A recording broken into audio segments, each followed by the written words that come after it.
This is like the third time I'm reviewing this movie.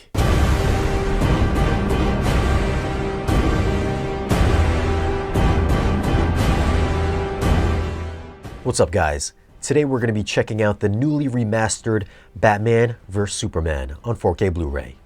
It's not going to be a review on the movie itself. I'm just going to share some of my thoughts on the video and the audio quality. Before we jump into it, if you're into movies and home theater, consider tapping the subscribe button for new weekly videos. Now let's go over a few tech specs. The movie was shot in 3.4K, 35mm, and in IMAX. Runtime is 183 minutes. Aspect ratio is 239:1 and 1.43, so there's letterbox bars and pillar box bars on the sides of your display. So you're getting both flavors of bars this time. If you're a fan of the movie, you're probably aware that the IMAX scenes were cropped from the previous home release. Well, the IMAX scenes are now fully intact. This isn't like a Nolan movie where the picture is going to fill a 16:9 television screen. This is more like Zack Snyder's Justice League, where it only fills the center of the screen, although it is slightly wider than Justice League's 1.33. This one's 1.43. The scenes that are in IMAX are going to be the opening credits, where Bruce's parents get murdered, the nightmare scene with the parademons, Batman and Superman's fight, and everything after the Doomsday battle, except for the scene between Batman and Lex in Arkham. So there's a small chunk of IMAX stuff, I think about 20 to 25 minutes or so. Now, I know people have a love-hate relationship with Snyder's dark, grainy visuals, so for the grain haters out there, you'll be happy to know the IMAX scenes are pristine and pretty crispy. It's almost like a different movie since the shots are so much cleaner than the rest.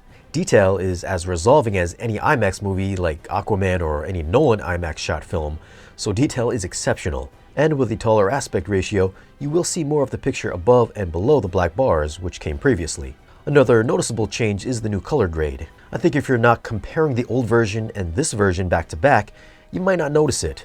But when I went back and forth, I found the colors were deeper and the contrast was bumped up as well. It made the older version look duller in comparison.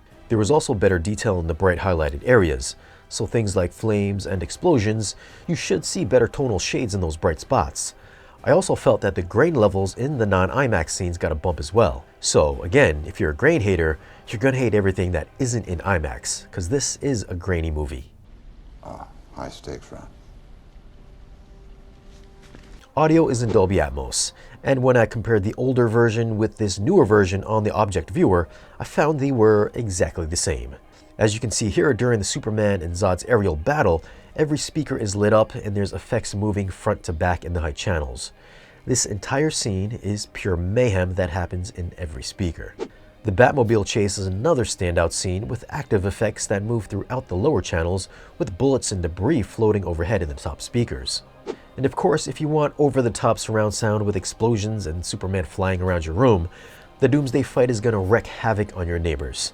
Bass response is demo-worthy with some impressively low-end extension and hard-hitting frequencies. So if you've only got one subwoofer, you might want to step up and get another one. Soundstage is grandiose and cinematic with a killer score from Hans Zimmer and Junkie XL that fills all your speakers.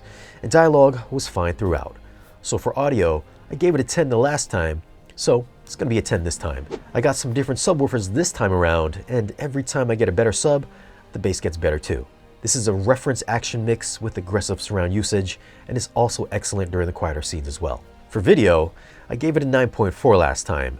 With the better color and increased resolution with the IMAX footage, and the increase in graininess, I'm going to bump it to a 9.6. This is the best version out there. If you're a fan of the movie, or if you've got a killer home theater setup, then you should definitely already have this movie in your collection. It looks great, and it sounds even better.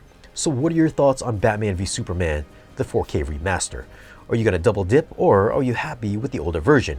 Hashtag RestoreTheSnyderVerse. Now, if you want to grab this disc, I'll leave some links for it down below in the video's description. As always, guys, thanks for watching. If you want, you can follow us on social media, and if you want to support the channel and get exclusive content and great discounts on audio and video gear, then stop by our Patreon page. Be sure to like, share, and subscribe, and we'll see you guys again in the next video.